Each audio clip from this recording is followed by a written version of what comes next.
Assalamualaikum everyone and a very warm welcome to all of you in my YouTube channel Aisha Zaid. I'm Aisha. So guys, last lecture में हम लोगों ने देखा था कि हमारे डेबिट और क्रेडिट के रूल्स क्या होते हैं। मतलब कि जब भी हम कोई भी जर्नल एंट्री करते हैं तो हमने किस चीज़ को डेबिट करना है और किस चीज़ को क्रेडिट करना है, यानी डेबिट और क्रेडिट रूल्स देखे थे जिसपे पूरी अकाउंटिंग हमारी बेस करती है। आज के लेक्चर में हम देखेंगे कि जर्नल एंट्रीज कैसे होती हैं। जो हमारे अकाउंटिंग साइकिल का फर्स्ट स्टेप था जर्नल बनाना, अब हम वो देखेंगे कि जर्नल एंट्रीज को हम किस तरह रिकॉर्ड करते हैं। सबसे पहले तो आपके बेसिक जो रूल्स हैं अकाउंटिंग के वो क्लियर होने चाहिए, जैसे कि डेबिट किसको करना है, क्रेडिट किसको करना है, जो कि मेरी लास्ट वाली वीडियो में मैंने आपको क्लियरली बता दिया था। और मैंने आपको बोला था नेक्स्ट वीडियो तक आपने वो रूल्स लास्ट में याद करने हैं। जब तक आपको रूल्स याद नहीं होंगे आगे आपको इंटरेस्ट की समझ नहीं आएगी। पहले आपने वो रूल्स याद करने हैं, उसके बाद आप लोगों ने जर्नल एंट्रीज करनी है, ठीक है। गाइस स्टार्ट करते हैं अपने जर्नल एंट्रीज से कि जर्नल एंट्रीज कैसे करते हैं। तो सबसे पहले तो हम इसका फॉर्मेट देख लेंगे कि जर्नल एंट्रीज का फॉर्मेट क्या होता है, जर्नल को किस तरह बनाते हैं, ठीक है। सबसे पहले आपने जो है वो जर्नल लिखना है, सेंटर में आपने जर्नल लिखना है और उसके बाद उसको अंडरलाइन कर देना और बोल्ड मार्कर से लिखना है आपने, ठीक है, यानी कि बोल्ड कर देना उसको। उसके बाद आपने इस तरह के कॉलम्स बनाने हैं। सबसे पहले डेट का कॉलम, इसके अंदर हम डेट लिखेंगे, किसी भी ट्रांजैक्शन की डेट, कोई डेट कौन सी डेट पे कौन सी ट्रांजैक्शन हुई, ठीक है। उसके बाद पर्टिकुलर्स, इसके अंदर हम डिटेल्स लिखेंगे, ठीक है, डेबिट क्रेडिट जो होगा वो करेंगे। उसके बाद एलएफ का कॉलम, लेजर फोलियो जिसे कहते हैं। उसके बाद डेबिट कॉलम, फिर क्रेडिट कॉलम। जो डेबिट और क्रेडिट कॉलम है ये दोनों इक्वल होने चाहिए, ठीक है, आप लोगों ने इक्वल बनाने हैं, मेरे इधर इक्वल नहीं है थोड़े, सही है।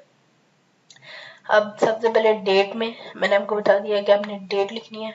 उसके बाद पर्टिकुलर्स, फिर एलएफ का कॉलम क्या होता है, लोगों के इसमें बड़ा मसला होता है कि भाई एलएफ का कॉलम क्या है, लेजर फोलियो क्या है। देखें अभी हम जर्नल बना रहे हैं, लेजर फोलियर ये है जब आप लेजर बनाओगे ना, जैसे कि अब ये पर्टिकुलर्स में 2 अकाउंट आएंगे, ठीक है। तो जो अकाउंट होगा ना लेजर फोलियर, यहाँ पे हम लिखेंगे पेज नंबर होगा उस लेजर का, कि यानी कि जैसे यहाँ पे कैश अकाउंट है तो कैश अकाउंट का लेजर आपने किस पेज पे बनाया है, तो यहाँ पे वो लिखते हैं लेजर फोलियर में एलएफ के कॉलम में, ठीक है। जब हम अभी अकाउंटिंग सीख रहे होते हैं तो एलएफ का कॉलम हम ऐसे ही खाली छोड़ते हैं, बट जब हम आगे जाके कंपनीज में जॉब करते हैं, एंट्रीज करते हैं, तो वहां पे उनका एक पेज नंबर होता है, ठीक है, कि आपने लेजर इस पेज पे बनाया है, ठीक है, तो वो पेज नंबर आप एलएफ के कॉलम में मेंशन करते हैं, ठीक है। उसके बाद डेबिट में आप अमाउंट लिखते हैं, क्रेडिट में भी अमाउंट लिखते हैं, ठीक है, और डेबिट क्रेडिट दोनों की अमाउंट इक्वल होती है। और एक और अहम बात जो आप लोगों ने याद रखनी है जर्नल बनाते हुए, वो ये है कि जब आप डेट का कॉलम बनाएंगे तो उसके अंदर जो है आपने डेट वाइज ट्रांजैक्शंस करनी है। मतलब ऐसा नहीं करना कि 2 मार्च की आपने लिख लिया फिर आगे 1 मार्च की लिख लिया, इस तरह नहीं, सीक्वेंस में लिखनी है आपने डेट, ठीक है, ये कौन सी डेट कब आ रही है, सही है। नेक्स्ट चलते हैं आगे। हमारी फर्स्ट ट्रांजैक्शन है, अक्सर started business with cash on 2021 1 January with ₹10,000, ठीक है। अब देखें, अब जब भी कोई भी जर्नल एंट्री स्टार्ट होती है, बेसिकली जो है वो आपकी इसी एंट्री से स्टार्ट होती है। बेसिक जो आपकी एंट्री होती है, मतलब जब आप बिजनेस स्टार्ट करते हो तो वो यहीं से स्टार्ट होती है। अब इस ट्रांजैक्शन में देखें, आपने देखना है कि क्या गौर से आपने पहले ट्रांजैक्शन को पढ़ना है।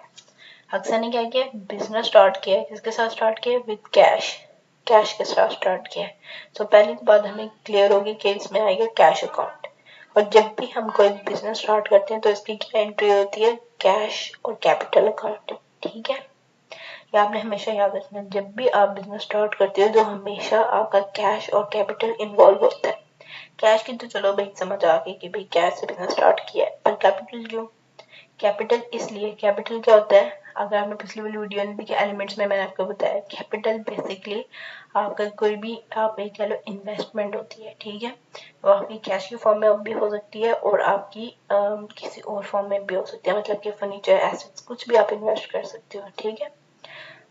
इसकी जब भी आप बिजनेस स्टार्ट करते हो तो उसमें कैश और कैपिटल इन्वॉल्व होता है। अब कैश क्या है, कैश हमारा एसेट है, और कैपिटल जो है वो हमें अब देखने कैपिटल अकाउंट इन्वॉल्व है। अब ये हमने क्लियर हो गया कैश एसेट है और कैपिटल अकाउंट। अब जब भी एसेट इंक्रीज होता है तो वो क्या होता है, डेबिट होता है। तो यहाँ पे कैश क्या है, एसेट, और यहाँ पे एसेट इंक्रीज होना है, यानी कि आपका कैश इंक्रीज हो रहा है। इंक्रीज क्यों हो रहा है, क्योंकि भाई वो बिजनेस में आ रहा है। तो जो चीज आ रही है यानी कि एसेट आ रहा है तो वो इंक्रीज हो रहा है। जब भी वो इंक्रीज होगा तो वो क्या होगा, डेबिट। और कैपिटल जब भी इंक्रीज होगा वो क्या होगा, क्रेडिट। ठीक है, ये जो रूल्स है ये उसके अंदर बेसिक है।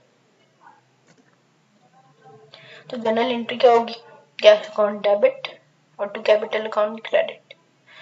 अब देखें डेट लिखने का फॉर्मेट सही क्या है, 2021 लिख के कॉमा फिर जनवरी डॉट 1 कॉमा।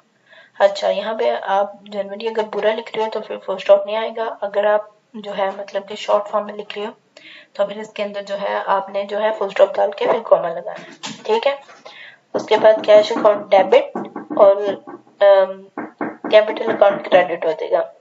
अमाउंट आ जाएगी डेबिट में 10,000 और क्रेडिट में आ जाएगी 10,000। ठीक है, ये एंट्री कर ली। उसके बाद आगे ये ब्रैकेट में नरेशन लिखनी है आपने। नरेशन क्या होती है, नरेशन हम लिखते हैं, ये मतलब जो अकाउंटेंट होता है, जो भी अकाउंटिंग पढ़ रहा होता है उसको तो चलो समझ आ गई कैश डेबिट और कैश क्रेडिट हुआ है, ये कौन सी एंट्री है कि हमने बिजनेस स्टार्ट किया है। पर जो भी ऐसा बंदा है जिसको नहीं पता कि मतलब क्या किया है हमने, तो उसको अंडरस्टैंड करने के लिए, उसको समझाने के लिए, उसकी अंडरस्टैंडिंग के लिए हम लिखते हैं नरेशन। तो जो ब्रैकेट में लिखा होता है इसको कहते हैं narration. Started business with cash लिख देंगे। ठीक है, हम नरेशन कैसे लिखनी है, या परेशान नहीं होना कि भैया समझ नहीं आ रही भैया नरेशन में क्या लिखना है। जो आपकी ट्रांजैक्शन होगी ऊपर लिखा हुआ है स्टार्टेड बिजनेस विद कैश, तो जो आपकी ट्रांजैक्शन होगी ना उसी में से आपने नरेशन निकालनी है। मैं आपको एक टिप दे रही हूँ। ठीक है, इससे बहुत इजी हो जाता है नरेशन लिखना। तो नरेशन आ जाएगी started with business with cash और ब्रैकेट आ जाएगी। अब एक और बात, कुछ लोग जो होते हैं कैश के बाद टू नहीं लगाते। ठीक है, टू होता है क्रेडिट के लिए, बताने के लिए कि भाई कैश जो सॉरी कैपिटल है वो क्रेडिट हो रहा है। पर कुछ लोग टू नहीं लगाते, वो क्या करते हैं, जैसे कि कैश है ना इसको थोड़ा इंटेंड करके यानी कि थोड़ा सा आगे करके लिख लेते हैं कैपिटल अकाउंट। मैंने इंटेंड करके भी लिखा है पर मैंने साथ टू भी लिखा है, क्योंकि जब बंदा नया नया अकाउंटिंग स्टार्ट करता है सीखना तो उससे इस चीज में कंफ्यूजन हो जाती है। तो जब हमने स्टार्ट की थी तो हमने टू से स्टार्ट की थी, और आईकॉम में जब आप स्टार्ट करते हो तो टू कैपिटल अकाउंट आता है। ठीक है, तो नेक्स्ट ट्रांजेक्शन की तरफ चलते हैं। नेक्स्ट है परचेज गुड्स ऑफ ₹6,000। ठीक है, 6,000 के आपने गुड्स परचेज किए हैं ऑन जनवरी 2। अब इसमें एंट्री होगी जनवरी 2 डेट में आ जाएगा गुड परचेज किए हैं। तो जब भी आपने गुड्स परचेज करनी है तो उसकी एंट्री मैंने आपको बताया था परचेजेस अकाउंट आता है। ठीक है, तो गुड्स आपके एसेट है और एसेट इंक्रीज हो रहे हैं। ठीक है, तो वो डेबिट, क्यों डेबिट, क्योंकि एसेट जब भी इंक्रीज होता है तो वो डेबिट होता है। और आपने परचेज किए हैं गुड्स तो जाहिर सी बात है कैश जा रहा है, कैश आप पे कर रहे हो। तो जब भी कैश पे कर रहे हो कैश जा रहा होता है, कैश एसेट है। और जब भी एसेट डिक्रीज होगा तो एसेट क्रेडिट होता है। तो इसकी जनरल एंट्री होगी purchases account debit, cash account credit. 6,000 दोनों में आ जाएगी। और इसकी नरेशन क्या होगी, परचेज गुड्स ऑन कैश। ठीक है, अब ये कैसे पता लगा भाई कैश पे परचेज किया है, वो इस तरह पता लगा है कि जब भी कोई चीज मेंशन ना हो, मतलब किसी भी बंदे का नाम मेंशन ना हो, तो इसका मतलब है कि आपकी कोई भी ट्रांजेक्शन हो कैश पे हो रही है। और अगर आप मतलब कैश का वो मेंशन नहीं है, ठीक है, या तो लिखा होता कैश या नहीं मेंशन होता, तो आपने इसे कैश कंसीडर करना है। और अगर जो है वहां पे नाम आ रहा है किसी भी पर्सन का, तो इसका मतलब है क्रेडिट पे हो रही है ट्रांजेक्शन। ठीक है, नेक्स्ट चलते हैं। अक्सर ने सेल किए गुड्स जनवरी 3 को 6,000 के, जिसमें 3,000 कैश में पे किया और बाकी का जो रिमेनिंग है उसने बोला कि मैं नेक्स्ट वीक में पे करूंगा, वो बिल्ड है। अब इस ये क्या, ये कंपाउंड एंट्री है। ठीक है, इसमें 3 अकाउंट्स इन्वॉल्व होंगे। अगर आपको नहीं पता कंपाउंड एंट्री क्या होती है, उस पर भी मैंने वीडियो बनाई हुई है, वो भी आप देख सकते हैं। ठीक है, सो इसमें क्या होगा, इसकी एंट्री क्या होगी, cash account debit, early account भी डेबिट और सेल्स क्रेडिट।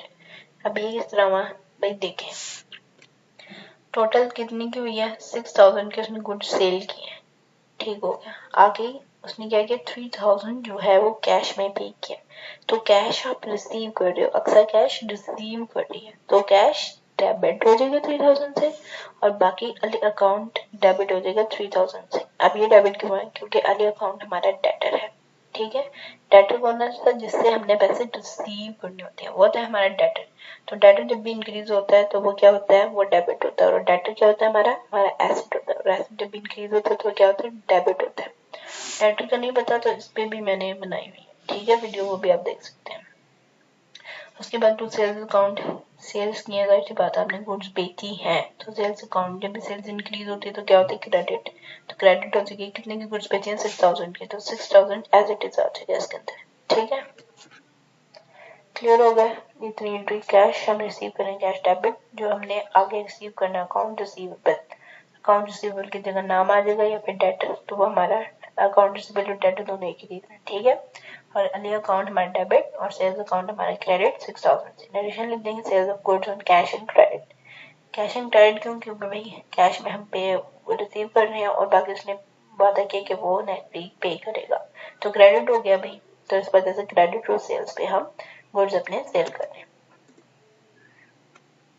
नेक्स्ट एंट्री है कि नदीम ने परचेज किए गुड्स जनवरी अक्सर से, ठीक है, 8000 के, जिसके अंदर से उसमें मिला है 2% डिस्काउंट अलाउड मिला है, ठीक है।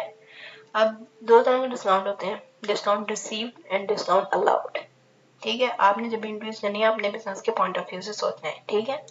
अगर तो आप कैश किसी को अलाउ कर रहे हो, यानी कि आप अपने गुड्स बेच रहे हो और आप किसी को छूट दे रहे हो, ठीक है, ये आप इसको थोड़े डिस्काउंट दे रहे हो, तो आपका क्या हो रहा है? नुकसान हो रहा है, ठीक है। तो आपका एक्सपेंस रेट होगा, ठीक हो गया ये बात।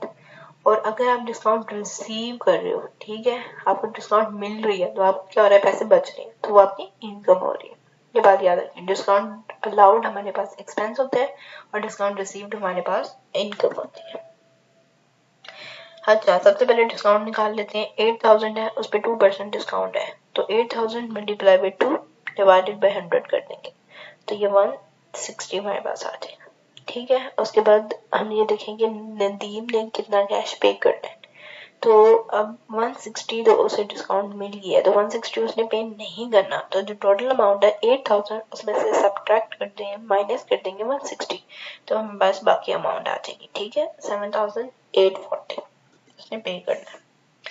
इसकी जनरल एंट्री क्या होगी? कैश अकाउंट डेबिट, जो उसने पे करने है वो अमाउंट आ जाएगी ऊपर 7840, और फिर उसके बाद डिस्काउंट अलाउड अकाउंट, ये डेबिट होगा, क्यों? क्योंकि ये हमारा एक्सपेंस है और एक्सपेंस जब भी इंक्रीज होता है तो वो डेबिट होता है। एक्सपेंस क्यों है? क्योंकि आप बिजनेस हो, आपने बिजनेस के पॉइंट ऑफ व्यू से सोचना है, टीम के पॉइंट ऑफ व्यू से नहीं सोचना, ठीक है। और बाकी सेल्स अकाउंट, क्योंकि आपकी सेल्स हो रही है, आप सेल्स कर रहे हो, तो 8000 टोटल इधर अमाउंट आ जाएगी, ठीक है।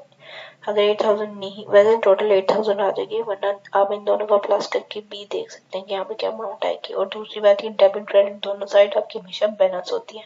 अब ऐसा नहीं करना अपनी तरफ से बैलेंस करने लग जाओ, अपनी तरफ से अमाउंट लिख दो, यूं नहीं करना, ठीक है। आगे नेक्स्ट एंट्री की तरफ चलते हैं। नेक्स्ट एंट्री अक्सर ने पे किया रेंट एडवांस में फैक्ट्री के लिए 9 जनवरी को 7000, ठीक हो गया। अच्छा, अब इसमें क्या नई चीज क्या है भाई? एक तो रेंट पे किया आपने, तो रेंट इन एडवांस, जब आप कोई भी चीज एडवांस में पे करते हो तो आप पहले पे करते हो, ठीक है, एडवांस में, तो वो आपका हो जाता है प्रीपेड। और प्रीपेड जो चीज आप पहले एडवांस में पे कर देते हो वो आपका एसेट बन जाता है, ठीक है। सो प्रीपेड रेंट आपका एसेट होगा, और एसेट जब भी इंक्रीज होता है वो डेबिट होता है, तो प्रीपेड रेंट डेबिट, और आप पे कर रहे हो तो कैश अकाउंट क्रेडिट। अब ये प्रीपेड जो है वो ये देखें, आपके प्रीपेड यानी कि पहले पे करना, जैसे आप एडमिशन लिया स्कूल में, ठीक है, तो आप पहले अपनी फी पे करते हो, उसके बाद स्टडी करते हो, तो आप प्रीपेड करते हो या फिर एडवांस में पे करते हो, ठीक है। इजी आप याद रखने के लिए कर लेंगे, एडवांस में पे करते हो तो इस वजह से वो प्रीपेड होता है कि पहले पे करना। तो इसकी एंट्री क्या होगी? प्रीपेड रेंट अकाउंट डेबिट और कैश अकाउंट क्रेडिट। और नरेशन में भी हम लिखेंगे paid rent of factory in advance, ठीक है। प्रीपेड की समझ आके जो चीज ना समझ आए आपने फौरन कमेंट करना है और पूछना है, ठीक है, क्योंकि अगर आपको जर्नल कंफर्म नहीं होगा, नहीं आता होगा कैसे बनाना है, तो आगे आपके लिए बहुत मुश्किल हो जाएगी, क्योंकि आगे हम इसके लेजर बनाएंगे, फिर ट्रायल बैलेंस और फिर financial statement, worksheets, cash book, bank reconciliation statements, फिर वो सब कुछ। ठीक, सो ये आपको क्लियर होना चाहिए। अक्सर ने लोन लिया है, ठीक है, बैंक से 20,000 का लोन लिया है। लोन क्या है? लाइबिलिटी है, जिम्मेदारी है, आपने पे करनी है। लाइबिलिटी जब भी इंक्रीज होती है तो क्रेडिट होती है, ठीक है। इसकी जनरल एंट्री क्या होगी? Cash account debit to bank या फिर लोन, बैंक लोन अकाउंट, दोनों बातें ठीक है, दोनों आप यूज कर सकते हो, ठीक है। कैश टू डेबिट किया, यहाँ पे सवाल होता है, कैश इसलिए डेबिट किया क्योंकि कैश आपके पास आ रहा है, आप लोन ले रहे हो तो जाहिर सी बात आपके पास पैसे आ रहे हैं, तो कैश डेबिट हो जाएगा। और लोन यानी ये आपकी लाइबिलिटी या फिर बैंक लोन वो इंक्रीज हो रही है, और लाइबिलिटी जब भी इंक्रीज होती है तो वो क्रेडिट होती है। इसकी नरेशन हो जाएगी ऑब्टेन लोन फ्रॉम बैंक, ठीक है। Next, paid salary to employees, employees को सैलरी पे किया, सैलरी क्या आपका एक्सपेंस है, एक्सपेंस जब भी इंक्रीज होता है तो वो डेबिट होता है। और पे किया कैश में, तो कैश आपका जा रहा है तो पे कर रहे हो तो कैश क्रेडिट, सिंपल सी बात है, salaries account debit, cash credit, paid salaries to employees. आप ट्रांजेक्शन में से ही नरेशन लिखोगे, ठीक है। क्लियर है यहाँ तक? कोई ज्यादा स्पीड से तो नहीं चल रही ना? ये बेसिक जनरल एंट्री है। आगे विड्रॉ किया आपने, कैश विड्रॉ किया, विड्रॉ का मतलब होता है अपने बैंक से, अपने बिजनेस से पैसे निकाले हैं पर्सनल यूज के लिए, तो उसकी क्या एंट्री होती है? ड्राइंग्स। ड्राइंग्स जब भी हम विड्रॉ करते हैं तो उसको ड्राइंग्स कंसीडर करते हैं, उसको ड्राइंग्स कहते हैं। तो ड्राइंग्स डेबिट और कैश क्रेडिट, क्योंकि कैश बिजनेस से जा रहा है, आप बिजनेस से ले रहे हो, तो इसकी जनरल होती है कि ड्राइंग्स अकाउंट डेबिट और कैश अकाउंट आपका क्रेडिट हो जाएगा। अगर आपने विड्रॉ किया में गुड्स तो फिर क्या एंट्री होगी? तो जाहिर सी बात है, ड्राइंग्स अकाउंट डेबिट और कैश अकाउंट की जगह यहाँ पे आ जाएगी परचेजेस अकाउंट, ठीक है, क्योंकि आपने गुड्स जो है वो विड्रॉ किए। फिर नरेशन भी चेंज हो गई, withdraw goods from for personal use, और यहाँ पे होगी withdraw cash for personal use, ठीक है।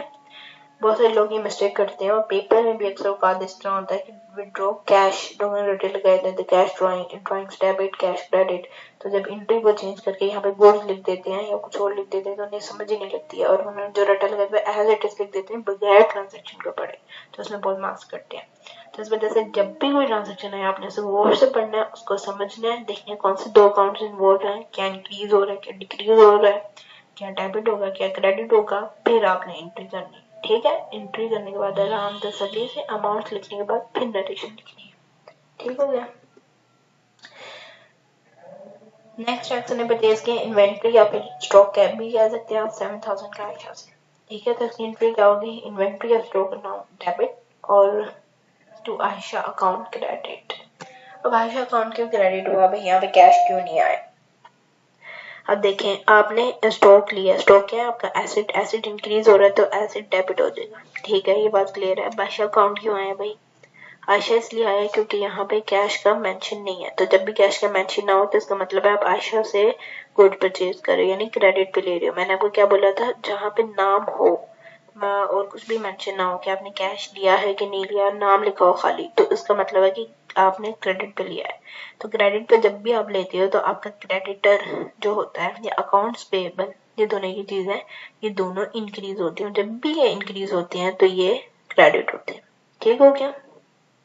क्रेडिटर्स क्या होते हैं? क्रेडिटर्स भी आपकी लाइबिलिटी होती है, क्योंकि आपने कोई भी चीज क्रेडिट पे उधार पे ली होती है तो आपकी जिम्मेदारी होती है कि आप उसको पे करो, ठीक है। तो लाइबिलिटी जब भी इंक्रीज होती है तो वो क्रेडिट होती है। तो आयशा अकाउंट हमारा अकाउंट पेबल है, या फिर हम कह सकते हैं हमारा क्रेडिटर है, जिसको हमने पैसे पे करने हैं, ठीक हो गया, क्लियर है। अली ने पे किए 3,000, ठीक है। आपने पीछे ऑन फरवरी 6 में जिसने जो भी बिल थे उसको जनवरी 3 में ट्रांजैक्शन याद है हमने पीछे की थी, जिसके अंदर उसने बोला था कि 3,000 मैं कैश में पे करूंगा और बाकी का 3,000 मैं बाद में पे करूंगा। सो अब उसने वो पैसे पे कर दिए, तो अब इसकी एंट्री क्या होगी? कैश अकाउंट डेबिट, क्योंकि हमें पैसे मिल गए 3,000, और to Ali account credit. Credit क्यों हो जाएगा? क्योंकि अली हमारा डेटर था या अकाउंट रिसीवेबल था। अब वो एसेट हमारा डिक्रीज हो गया, तो जब भी एसेट डिक्रीज होता है तो वो क्रेडिट होता है, तो इस वजह से हमारा डेटर क्रेडिट हो जाएगा क्योंकि हमने उससे पैसे रिसीव कर लिए हैं, सो रिसीव कैश फ्रॉम अली, ये इसकी नरेशन हो जाएगी। ठीक हो गया ये। अब नेक्स्ट, अक्सर ने परचेज किया फर्नीचर 2000 का, जिसके अंदर से रिसीव किया है, डिस्काउंट मिला है 8%। अब पीछे हमने डिस्काउंट अलाउड किया था, यहाँ पे हमें डिस्काउंट मिल रहा है, हमारी क्या हो रही है, इनकम हो रही है, हमारे पैसे बच रहे हैं।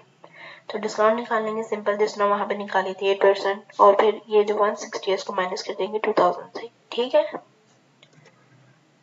इन पे आ जाएगी अभी फर्नीचर अकाउंट डेबिट, क्योंकि फर्नीचर हमारे पास आ रहा है और एसेट है फर्नीचर इंक्रीज हो रहा है तो फर्नीचर डेबिट हो जाएगा। उसके बाद डिस्काउंट रिसीव्ड हमारा जो है वो इनकम है, इनकम जब भी इंक्रीज होती है तो क्रेडिट हो जाएगी। उसके बाद हमने कैश पे किया, कैश जा रहा है तो कैश अकाउंट क्रेडिट। फिर in narration purchase furniture and discount received of 8%। ठीक हो गया।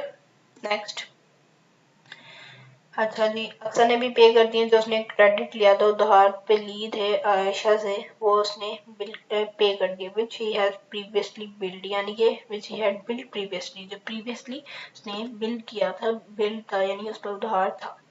तो आयशा अकाउंट डेबिट और कैश अकाउंट क्रेडिट। ठीक है, अब अक्सर क्या है, अक्सर ने पे किया, तो जब भी आप पे करते हो तो कैश आपका जा रहा होता है, और अकाउंट्स पेबल यानी कि आपकी लाइबिलिटी थी, यानी कि आयशा आपकी लाइबिलिटी थी, लाइबिलिटी जो है वो डिक्रीज हो गया। और जब भी लाइबिलिटी डिक्रीज होती है तो वो डेबिट होती है। Paid cash to credit narration आ जाएगी। ठीक हो गया। हाँ बस, थैंक यू सो मच। आज तक के लिए इतना ही, ये सारी थी हमारी जर्नल एंट्रीज। अगर आपको कोई भी चीज समझ नहीं आई हो तो आप पूछ सकते हैं, क्वेश्चंस कर सकते हैं। ठीक है, वीडियो अच्छी लगी हो तो लाइक्स कर दें, सॉरी लाइक कर दें लाइक्स बोल दिया चैनल को सब्सक्राइब कर दें, और जो भी फर्दर अकाउंटिंग सीखना चाहते हैं, जो भी स्टूडेंट्स हैं, फ्रेंड्स हैं, उनको मेरी वीडियो शेयर कर दें। ठीक है, और जो है नेक्स्ट वीडियो आप ये भी बता सकते हैं किस टॉपिक पे बनाऊं, और जो चीज क्लियर ना हो वो आप पूछ सकते हैं, और नेक्स्ट वीडियो में उस टॉपिक पे बनाऊंगी। अब नेक्स्ट की वीडियो में हम देखेंगे, अगर तो आप चाहते हैं कि फर्दर जर्नल एंट्रीज करवाऊं मैं, तो फिर आप मुझे बताएं कमेंट्स में। ठीक है, कि करवाऊं, नहीं तो फिर हम डायरेक्ट जर्नल पे चलते हैं, सॉरी लेजर पे चलते हैं, अगर आपको जर्नल क्लियर हो गया। ठीक है, जो रूल्स आपको क्लियर नहीं है वो रूल्स आपने पहले याद करने हैं, उसके बाद ये जर्नल एंट्रीज आपने जो है वो करनी है, फिर आपको इंशाल्लाह सही समझ आ जाएगी। ठीक है, फिर भी आपको समझना है, प्रैक्टिस से समझ आएगी, आपने प्रैक्टिस करनी है। बेशक आप गलत ट्रांजेक्शन करो बट एटलीस्ट ट्राई करो। ठीक है, अकाउंटिंग में आप गलत करोगे ट्रांजेक्शन तब भी आपको करनी आएगी, जब तक आप ट्रांजेक्शन नहीं करोगे आपको अकाउंटिंग कभी भी नहीं आएगी। ठीक है, सो आपने प्रैक्टिस करनी है, और बेल आइकन को प्रेस कर दें, and thank you so much.